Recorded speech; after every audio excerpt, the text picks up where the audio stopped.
Hello, আসসালামু আলাইকুম। সবাইকে অনেক শুভেচ্ছা জানিয়ে শুরু করছি। দেশ ও দেশের বাইরে যেখান থেকে আমার ভিডিও দেখছেন সবাইকে আমার সালাম, শুভেচ্ছা। আজকে আমার বোনের মেয়েরা আমার বাসায় আসছে। দেখেন, চাঁদ রাতের দিন রাতের কথা বলতেছি।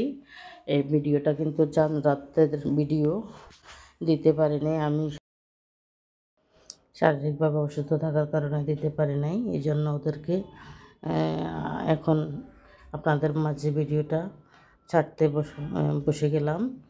সবাই আমার ভিডিওটা দেখবেন। আমার বোনের মেয়েদের জন্য আপনাদের ভাইয়া নাস্তা নিয়ে আসছে বাইরে থেকে। শুধু চাটা বানাইছি ঘরে, যেহেতু আপনারা তো জানেন এক কথা বারবার বলতে ভালো লাগে না, আর আপনারাও হয়তো বিরক্ত হবেন। আমার বাসায় গ্যাস নাই। এই যে দেখেন, সবাই চা নাস্তা খেয়েছে, মজা করতেছে। এখন আমার হঠাৎ শুনে যে আমার ভাগিনার জন্মদিন, আমার বড় আপু আসছে। উনি তাড়াতাড়ি করে ওর ছেলের দিয়ে কেক নিয়ে আসছে। আমার আপু ওর ছেলেকে পাঠিয়ে কেক নিয়ে আসছে। আমরা সবাই কেক কাটতে বসে গেলাম। চিন্তা করলাম সবাই মিলে আয়োজন করি। আমরা সবাই মিলে আয়োজন করলাম। আয়োজন আর কিসের, সিম্পল, জাস্ট শুধু কেকটা কাটা। সবগুলো একত্রিত হয়েছে, এটাই মজা। ওই যে দেখেন আমার বোনের ছেলে কেক কাটতেছে, অনেক মজা করে ভাই বোনদেরকে কাছে পেয়েছে, ও অনেক হ্যাপি। সবাইকে কেক খাওয়াচ্ছে, সবাই ওকে কেক খাওয়াচ্ছে। বাচ্চাদের বার্থডে বলেন, এটাই তো মজা। সব ভাই বোনদেরকে কাছে পেলে মনে হয় যেন ওদের ঈদ এখনই হয়ে যাচ্ছে। আর সাধারণত আমরা এভাবে ঈদে থাকি না। এই বছর আমি আছি, আমার বোনও আছে, আমার বড় আপুও আছে, আমার ছোটো জন যেটা ওটাও আছে, আমার বড় জন যেটা ওটাও আছে। কারণ হলো সবাই ফেনীতে কোরবানি করতেছে, বা কেউ, আমি আর আমার ছোটো জন যাব সকালে ঈদের দিন। এই জন্য আর আমরা চাঁদ রাতে এই প্রথম ফেনীতে চাঁদ রাত কাটলাম।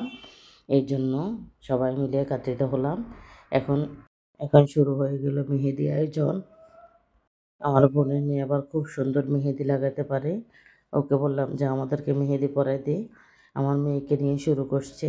এই যে দেখেন আমার শুভমণিকে মেহেদি পরাচ্ছে, খুব সুন্দর করে মেহেদি পরায়। দেখতে থাকেন, একে একে আমাদের সবাইকে মেহেদি পরাই দিবে। মেহেদিটা আশা করি আপনাদের অনেক ভালো লাগবে। এই যে দেখেন আমাকে পরাচ্ছে। আমরা সবাই একে একে মেহেদি পরে নিলাম ওর হাতে। মেহেদিগুলো দেখতে অসাধারণ লাগছে।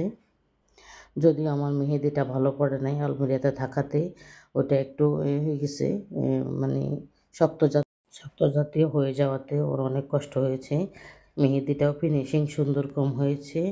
তারপরেও মন্দের ভালো, যেটা যাক, একেবারে না পড়ার চাইতে ও সাথে একটু পড়তে পারছি, এটাই মনের শান্তি। আসলে আগে মেহেদি এতই ভালোবাসতাম যে হাত থেকে মেহেদি যেতই না। এই যে দেখেন আমার মেয়ে দোনো হাতে পড়ছে। মোটামুটি ওর অনেক আনন্দ, ও অনেক হ্যাপি মেহেদি পড়তে পেরে। আমরা সবাই মোটামুটি পরে নিলাম। ও সবাইকে এক এক হাতে পরাই দিছে কষ্ট করে হলেও, যেহেতু এখন অনেক রাত আর মেহেদি আনা সম্ভব না। এই যে এখন শেষ, মেহেদি পরাও শেষ, ওরা চলে যাচ্ছে সবাই রেডি হয়ে। যে আমাদের ভিডিওটা দেখবেন, কার কেমন লাগলো কমেন্টসে জানাবেন। আসলে সবাই মিলে একসাথে থাকার মজাই আলাদা। এখানে মোটামুটি শেষ। দেখেন, এখানে আপনাদের সাথে শেয়ার করতে চলে আসলাম ঈদের দিন রাতের একটু ভিডিও। আমি নালাটা বসিয়ে দিয়েছি রান্না হওয়ার জন্য। নালাটা রান্না করে ফেলতেছি, এই জন্য আপনাদের ভাইয়া চলে যাবে ওকে খাওয়ানোর জন্য। চলে গেলে এটা খেতে পারবো না, তাই সবাই মিলে খেয়ে নেব। সবাই ভালো থাকবেন, আল্লাহ হাফেজ।